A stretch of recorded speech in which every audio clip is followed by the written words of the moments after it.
Hey everybody. Just wanted to touch base with you guys and let's talk a little bit about this Islamist takeover that's going on worldwide and is beginning to happen here in America. Dearborn, Michigan, Minneapolis, Minnesota, New York City. It's been a big deal. It's been a big deal in Europe.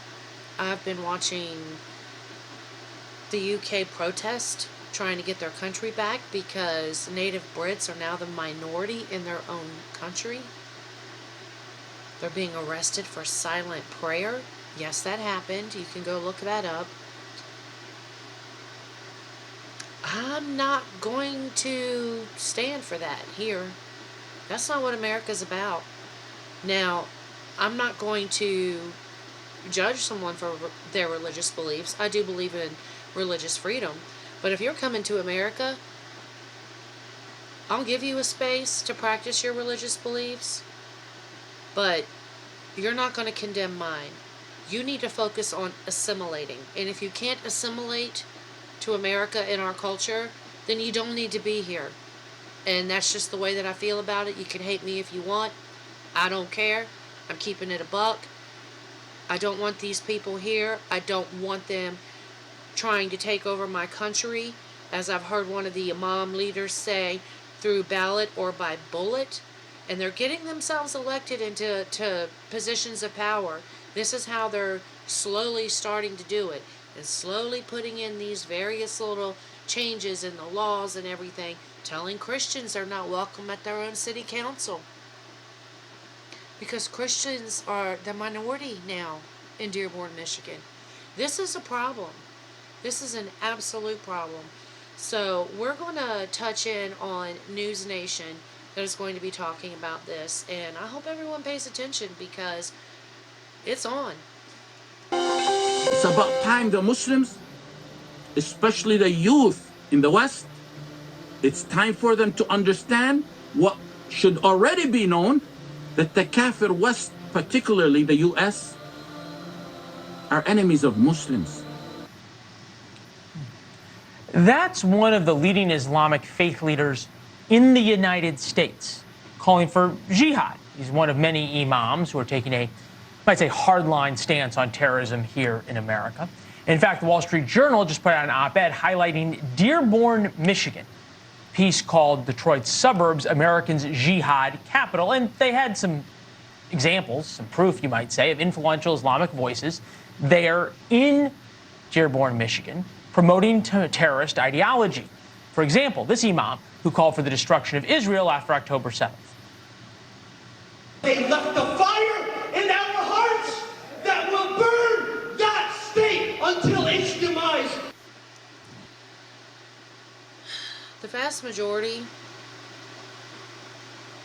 seem to be radical. There are some that have assimilated into our country, and they're not bothering people, and I'm fine with them. I am fine with them. But I am not okay with these people. I don't want them here. They need to go. They want anybody who is not Muslim dead.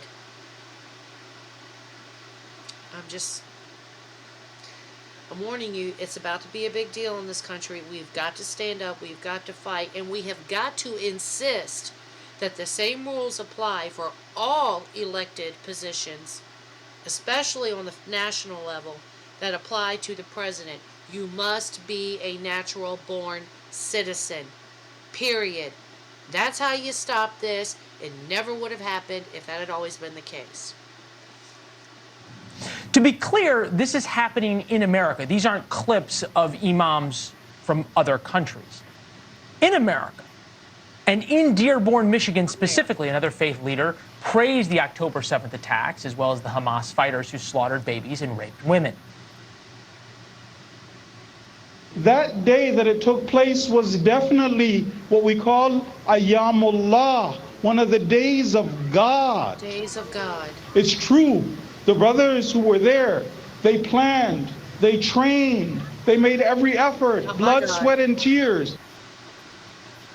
When the Wall Street Journal article came out, the mayor of Dearborn called the article garbage, reckless, bigoted, and Islamophobic. We, of course, asked the mayor to come on.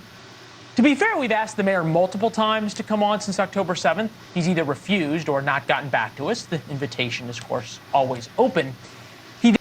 No, he just instead tells the Christians who show up to the city council meetings, one of which was a Christian pastor who had concerns with one of the streets in Dearborn being renamed after a documented Muslim terrorist. And when he approached the city council and said so, the mayor gave him a death glare and told him, "You're not welcome here." Excuse me? He's a constituent. He is welcome here, Mr. Mayor, sir. This is what I'm talking about, and I'm not playing this game with these people. He then said he was putting out police patrols to protect the mosques and imams because the Wall Street Journal was inspiring violence. It got us thinking, what if these were right-wing leaders, you know, crazy Catholics or something who would be advocating violence? Certainly the FBI would be involved. And actually, in this case, we don't have to wonder. We don't have to do the thought experiment, the what-if thought experiment, because the FBI already investigated Catholic leaders as domestic terrorists. A new House report from the Judiciary Committee lays out the FBI's actions, specifically a memo. Which blows my mind because Biden, Nancy Pelosi, they're Catholic. But they went right on ahead and pushed for investigations into Catholics because Catholic parishioners were standing up to some of this woke stuff. So they're domestic terrorists now? Yeah, miss me with that.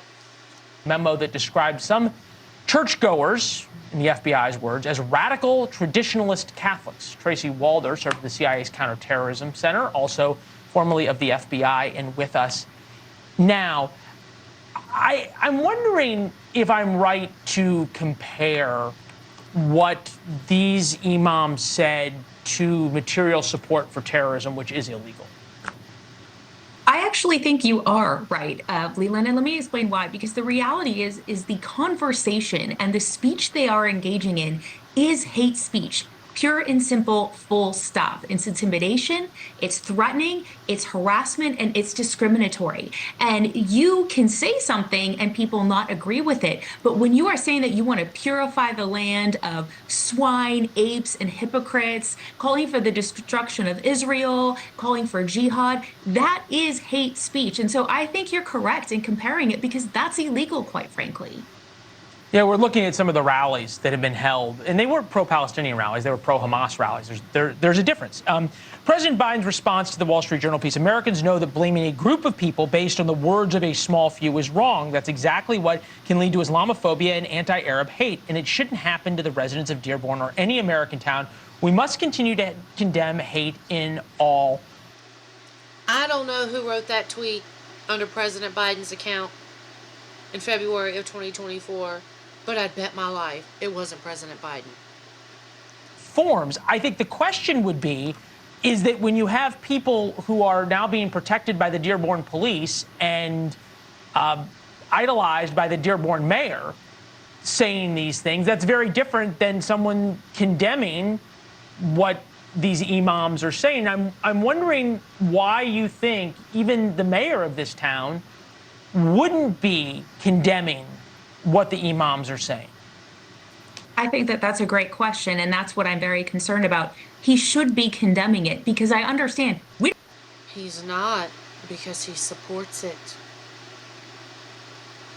A whole lot of them are saying the quiet part out loud now. I don't want to judge an entire group of people, right, by the actions of just a few. And I get all of that. But if he really wants to take a stand and stand up for his community, he needs to be condemned. No, I get it. I want to bring this back around, right, because of the issue with the radical Catholics that were part of the FBI memo. A field office put this out of traditionalist Catholics and on and on and on. I'm wondering why in the FBI that's seen as okay, and I'm guessing if you're an FBI agent in Dearborn, Michigan, who wanted to launch an investigation into these imams, you'd listen to the President of the United States who tells you that that's Islamophobic.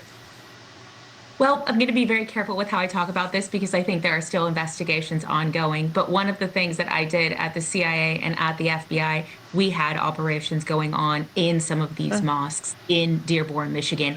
I think some of My it just God. isn't there. Fair enough. Okay, well, it's a fair point. Tracy, thank you very much. We appreciate it. Thanks for watching. Go to joinnn.com. See, this is really actually very concerning to me. I'm not going to be forced to wear a hijab. I'm not going to be forced to worship a God that I don't believe in. I believe in the Christian God. This is America, the freest land on the planet. And I'm an American who will fight to keep it that way. You're not taking over this country. You're not forcing Islam into every household. We have the right to our religious beliefs in our own country, in the country that was founded on those religious beliefs. If you want Sharia law, if you want Islam to be the law of the land, then go home. Because that's not here. You can hate me for it. You can call me whatever name you want to call me. I do not care. I care about this country, and I care about the rights of Christians to worship in this country. And this American is going to fight back. This Christian is going to fight back. Now you can either sit by silently and accept it and lose your country, lose the right to your faith, or you can stand up and be heard and say, yeah, no, not going to happen. You decide. But I've made my decision. I'm going to fight. So anyway, that's all I have for you in this video. Many blessings, love, and peace to everyone. I hope everyone enjoyed their Thanksgiving holiday. I certainly did. My son and I did it. Outer Banks style. We did surf and turf. But at any rate, this is a serious topic, and people really do need to pay attention. We are at war, and it's a spiritual war. But at any rate, be blessed. Please make good choices. Love your families. Love this country. Say your prayers. Pray for our country. In peace. I'll catch you in the next one.